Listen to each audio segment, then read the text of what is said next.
Hey guys, Aaron Cybertron Zhang here, and today I'm back with another episode of Road to Rank where I climb the online VGC 15 ladder. Before I get started with today's episode, I just wanted to say sorry that this episode went up so late. I got home very late today, actually, because I was at a VGC 15 tournament, a Premier Challenge out in Brooklyn. That was a lot of fun. I actually ended up winning the entire thing. There were over 50 players, and so many players were really good there. National champion Paul Chua, Jody, who finished second at Worlds, a lot of great players. So I was really happy to have done well there, and I'm one step closer to my Worlds invitation now that I ended up gaining 60 championship points this weekend. The team I'm using today is the same team as yesterday's episode, and I'll be doing a team analysis on it soon because I do like it a lot. But yeah, today's episode is only going to feature one game because I would rather at least get an episode out than have no episode at all for today. I also ran into so many technical difficulties when I was recording earlier on, so I was basically done recording an episode and my computer crashed and everything just disappeared, so I'm really upset about that. But I'm hoping I can just at least get another good match featured. And yeah, my rating ended up dropping. In the last episode, I actually lost both of the games, so my rating fell down to 1821. So unfortunately, it doesn't look like we're going to be able to reach that 1900 goal that I set earlier for this season. But I spent the beginning of the season using less serious teams, so I'm hoping that for this upcoming season I'll be able to build more serious stuff to reach that 1900 goal, since I am more focused on winning actual VGC events right now than Battle Spot. But my opponent here has a team of Kangaskhan, Cresselia, Landers, T, Sylveon, Entei, and Aegislash, so if there's any team to have one good episode against, that looks like a pretty solid team. Definitely threatening. Entei is one of the more interesting Pokemon that we've seen featured a bunch of times on this series. Bisharp looks really good against my opponent's Pokemon. Can one-hit KO. Sylveon can do a lot of damage to Cress and Aegislash, Landers T, all that good stuff. So I feel pretty good about that. I'm gonna lead with Gengar. I do like Gengar a lot as a lead. And alongside that, honestly, I like Amoonguss. My opponent doesn't have many great ways to stop Spore other than Entei. Though Hydreigon as a lead is very tempting, but then Kangaskhan, Sylveon as my opponent's lead is very frightening to go up against. Mega Mence is also tempting. As is Terrakion. There's so many different ways I could lead with this. I think I'm going to bring a Amoonguss, but I'm going to keep it in the back. Actually, no, you know what? I'll lead with the Amoonguss. And then I'll have Bisharp and Salamence. So yeah, should be interesting. My opponent's rating is really high, so yeah. But just a quick note, I have a lot of other VGC 15 content planned. I know I've been doing a lot of battle videos, but you guys saw that I did Pokemon analyses earlier, and I haven't gotten a chance to make more of those, but there should be more coming this upcoming week. I'm also working on a team building guide, a team preview guide, which I think will be really helpful for you guys. And I do have another series I want to start where I basically actually interview top VGC players just to give them a bit more exposure, and you can see what goes into their mentality and mindset, just because I feel like it's good to feature more VGC players that you guys may not know about. But we are going to get this battle kicked off. Like I said, it's only going to be one game for today's episode, so I'm hoping this is a good one, but let's see. So Kangaskhan and Cresselia coming out for my opponent here against my Gengar and Amoonguss. Not amazing, but not terrible either. The reason I say that is because... let's see. Given what I've got in the back, I definitely want to just take care of this Kangaskhan. So once Kangaskhan goes down, my Bisharp kind of has a field day. So I think I want to Spore the Kangaskhan here and Sludge Bomb it as well, because if Kangaskhan stays in normal form and fakes out my Gengar, then I get the Spore off for sure. If it chooses to Mega Evolve and targets Amoonguss, and as you see here, it is just going to stay in normal form. So I'm perfectly fine with that because this Kangaskhan is getting Spored now. As we do see Psychic going onto Amoonguss, that's going to do a lot of damage. Let's see how much it does. It doesn't bring me under half though, which is good, as Amoonguss does get the Spore off. So I think Amoonguss is an interesting Pokemon. Obviously, Spore is such a broken move. But there's so many teams that are just ill-prepared for it. So in this case, I don't think my opponent has many good ways to really beat it. Now I can just Sludge Bomb Kang and Spore the Cresselia. And Amoonguss being slower than everything is really helpful, as well as Kangaskhan's actually going to stay in Mega Evolve, taking its first turn of sleep, so it's going to take some damage from the Sludge Bomb. The question is whose Cresselia's Psychic is going to go on to. But like I said, the goal of this game really is to knock out Kangaskhan, because once that goes down, Bisharp really has a field day. So let's see how much Sludge Bomb really does here. A very good amount, actually. Psychic going on to Gengar, which is even better because that means I do get the Spore off onto Cresselia. Most Cresselias carry Citrus Berry rather than Chesto or Lum, but I actually ran Chesto Crest in the 2013 World Championships, and I thought that was my favorite set because I had Citrus Berry on Rotom Wash, but let's see. Nope, it doesn't have it. So that's really good.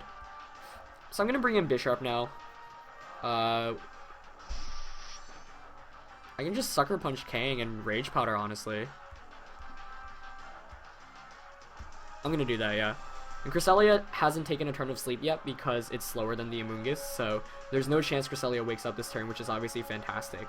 I also do want to pick up the knockout there because Cresselia threatens the Mega Salamence I have in the back. And we don't see any switch outs from my opponent here, which is really good news for me. The question is whether Bisharp's Sucker Punch can KO with the Life Orb. Oh, just misses out. That's unfortunate. But Kangaskhan does stay asleep for one more turn, so that's really good. As, like I said, Crest is going to take its first turn of sleep there. So I can just Sucker Punch Kang once again. And switch out to Mence to take an incoming Psychic, potentially. I do like that play. I also really am tempted to knock off the Cresselia though and Rage Powder, but then I would lose Amoonguss most likely if Kangaskhan stays, if it wakes up, which it most likely will. But you know what? I need to get more damage off in this game, so I'm going to go for that play. And it does wake up, but it goes for Protect, so I'm really happy I made that play there. So we see Fake Out and Protect coming out from Kangaskhan. Not very common for most Kangaskhan's in VGC. You often see one or the other, but not both. But fortunately enough, I did target Cresselia this turn, so very happy about that. But it is bulky enough to take that Life Orb knockoff. Let's see if it wakes up. Oh, it's Rocky Helmet. So I'm going to take a bunch of damage there. As it stays asleep for another turn. That's a good fortune for me there. Now I'm going to Sucker Punch Kangaskhan and switch the Amoonguss out. I'm not going to risk it. And Amoonguss switching out does give me health back because, of course, Amoonguss is Regenerator. So I feel pretty good about that play, but I feel like my opponent's going to have Entei in the back, and Entei kind of causes me issues. Though I guess it can't really hit my Salamence for much, though Entei does get access to Will-O-Wisp as well, which makes it super obnoxious to deal with. So I probably should have brought a better Entei counter for this game, but oh well. I am going to feature Entei soon, and like I said, I will be building more basically better teams other than me throwing random Pokemon together. And this team I actually really like because I actually spent some time, or not spent, I built it in the morning of yesterday's tournament, but it obviously worked out as I did pretty well in the real life events. But it's interesting because I don't think real life events, the metagame is so different from the online metagame on both Battlespot and Pokemon Showdown. A lot of the teams I played were nothing like the teams you see on Battlespot. Just because I feel like people don't really like sticking to all the standard stuff because it's relatively predictable, at least at live events. But Amoonguss here is going to swap out for the Salamence because, like I said, I do want the Regenerator health. I don't want it just eating up another Psychic, and I'm not going to risk Cresselia waking up this turn. As I get the Sucker Punch KO onto Kangaskhan, which is great because Kangaskhan was the biggest threat to the Bisharp on my opponent's team. Though I guess Entei is kind of a threat too. But now let's see if Cresselia wakes up. It does wake up. Read me like a book. Got the Icy Wind Call. But that's going to activate my Defiance, so I'm not sure if that was really the best play on my opponent's end. But nice move on my opponent there to definitely predicting the Salamence switch in. So fantastic play there. Much props there. I think we're seeing Sylveon coming out here. That makes a lot of sense. And I am caught in a very tough position because, you know what? Wow, this really blows actually. That was a smart Icy Wind, in retrospect. We're definitely going to see a Hyper Voice come out, but this is really bad. That was not the play I was expecting. I can just Sucker Punch Crest here and switch out to Amoonguss to get rid of... yeah, I'm going to go for that play. I basically got to rely on winning this game with the Mega Salamence. Icy Wind was a fantastic call on my opponent's end, and perhaps I could have just stayed in and Giga Drain instead of Sporing, or not Sporing, switching out to Salamence. But I really thought Psychic was coming, and it turns out the play I thought was safe ended up working out completely against me, so that's rough. And Now it makes a lot of sense because my opponent has Sylveon in the back. So nicely done. Nice maneuvering really to get into that position. But Mungus here is at least going to be able to eat Sylveon's Hyper Voice decently well. Oh wow, Cress goes for Moonlight. Yeah, that's going to be game. That is jeez. Wow. I mean, I don't even know what to say, man. There's really not much I can even do at this rate. I can bring in Men's. I'm gonna double edge the Sylveon and Spore the Cresselia. Just because there are really no other options I have at this rate. If I target the Cresselia, then Sylveon knocks out my Men's. If I protect with Solomon's here. Although I guess my opponent might target Amoonguss with a Psychic and a Hyper Voice, expecting Protect Spore. So you know what? I'm playing for that out right now. So I'm going to double edge the Sylveon and Spore Cresselia, hoping my opponent's predicting me to protect the Men's here. But Sylveon actually switches out. That's bad news for me. Let's see what comes in, though. Looks like Landorus to me, which is decent. This game is still winnable. But it comes down to what Cresselia goes for this turn. If it's Icy Wind, I'm basically done for. Maybe I should have Dragon Dance there, expecting the switch. Let's see. Cements Mega Evolves. Gets the double edge off. That should be a 2-hit KO on the Landorus. Yep. But let's see if Icy Wind comes out from Cress. I went for... Oh! That's not the right one. That's going to be a game. I thought the Protect Spore play was a bit too obvious, and I was expecting the Psychic Hyper Voice. But my opponent got the best of me there. So very well played on my opponent's end. The Icy Wind call when Solomon switched in, I think, was really the key move there. And yeah, I mean, just looking back at it, like, Amoonguss was nice in this match, but it didn't really do much other than Spore, which is what I mean. Like, it's a fantastic Pokemon, but it can't get much offense going. For example, if I had a Hydreigon instead, at least I could have done some more damage off, but we're just going to see the Landorus Earthquake here, so it's going to be a loss on my end here. But I think it just highlights the consistency of really strong teams like the one my opponent had. There just wasn't much I could have... I don't feel like I was in a bad position the entire time, but, you know, I just lost my Pokemon, really, and that just went from there.